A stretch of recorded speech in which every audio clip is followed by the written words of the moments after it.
Shalom, shalom sahabat-sahabat semua yang diberkati Tuhan. Puji Tuhan, kita berjumpa lagi di saat ini di awal bulan April tahun 2021 dalam damai dan sejahtera. Puji Tuhan untuk nafas kehidupan yang Tuhan masih percayakan dalam hidup kita sampai pada saat ini. Sahabat-sahabat yang diberkati Tuhan, di hari ini kita sama-sama akan membaca firman Tuhan dari kitab Imamat pasal 25 ayatnya yang ke-23 sampai ayatnya yang ke-34. Untuk itu mari kita berdoa.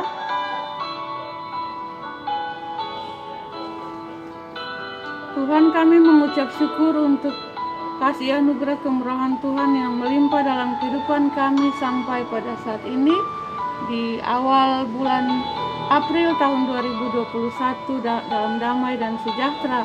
Kami mengucap syukur untuk nafas kehidupan yang Tuhan masih percayakan dalam hidup kami sampai pada saat ini, sehingga kami dapat bertemu di channel Her Sumahoke untuk kami ada dalam pembacaan firman Tuhan.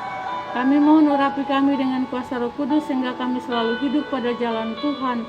Teristimewa di pagi ini kami dapat mengerti firman yang akan kami baca. Kami percaya firman dan kami menjadi pelaku firman dalam kehidupan kami sehari-hari. Untuk puji dan hormat bagi nama Tuhan. Dalam nama Yesus Kristus, firman yang hidup Tuhan dan Juru Selamat kami berdoa dan mengucap syukur kepada Bapa di surga. Haleluya. Amin. Sahabat-sahabat yang diberkati Tuhan, Imamat pasal 25 ayatnya yang ke-23 sampai ayatnya yang ke-34 yang berbunyi demikian. Penebusan tanah. Tanah jangan dijual mutlak, karena akulah pemilik tanah itu, sedang kamu adalah orang asing dan pendatang bagiku. Di seluruh tanah milikmu haruslah kamu memberi hak menebus tanah.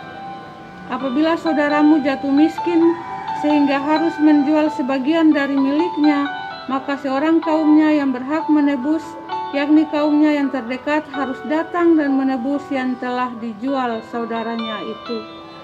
Apabila seseorang tidak mempunyai penebus, tetapi kemudian ia mampu sehingga didapatnya yang perlu untuk menebus miliknya itu, maka ia harus memasukkan tahun-tahun sesudah penjualannya itu dalam perhitungan, dan kelebihannya haruslah dikembalikan kepada orang yang membeli daripadanya, supaya ia boleh pulang ke tanah miliknya. Tetapi jikalau ia tidak mampu untuk mengembalikannya kepadanya, maka yang telah dijualnya itu tetap di tangan orang yang membelinya sampai kepada tahun Yobel. Dalam tahun Yobel, tanah itu akan bebas dan orang itu boleh pulang ke tanah miliknya. Penebusan rumah.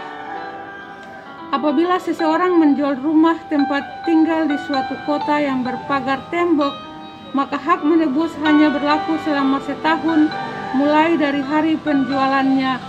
Hak menebus berlaku hanya 1 tahun. Tetapi jikalau rumah itu tidak ditebus dalam jangka waktu setahun itu, rumah itu secara mutlak menjadi milik si pembeli turun-temurun. Dalam tahun Yobel, rumah itu tidaklah bebas. Tetapi rumah-rumah di desa-desa yang tidak dikelilingi pagar tembok haruslah dianggap sama dengan ladang-ladang di negeri itu.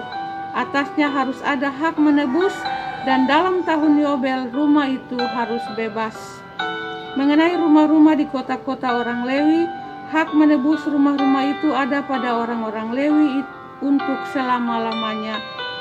Sekalipun dari antara orang Lewi yang melakukan penebusan, tetapi rumah yang terjual di kota miliknya itu haruslah bebas dalam tahun Yobel.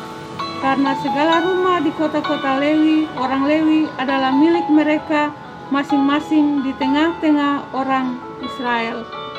Dan padang penggembalaan sekitar kota-kota mereka janganlah dijual, karena itu milik mereka untuk selama-lamanya. Demikianlah pasal pembacaan firman Tuhan yang menjadi makanan rohani bagi kita untuk hari ini. Berbahagialah kita yang mendengar firman, percaya firman, dan menjadi pelaku firman dalam kehidupan kita sehari-hari, untuk puji dan hormat bagi nama Tuhan. Tuhan Yesus memberkati kita semua. Haleluya. Amin. Selamat beraktivitas di hari ini di bulan April. Tuhan Yesus memberkati kita semua di bulan April. Haleluya, amin. Shalom, sampai berjumpa lagi sahabat-sahabat.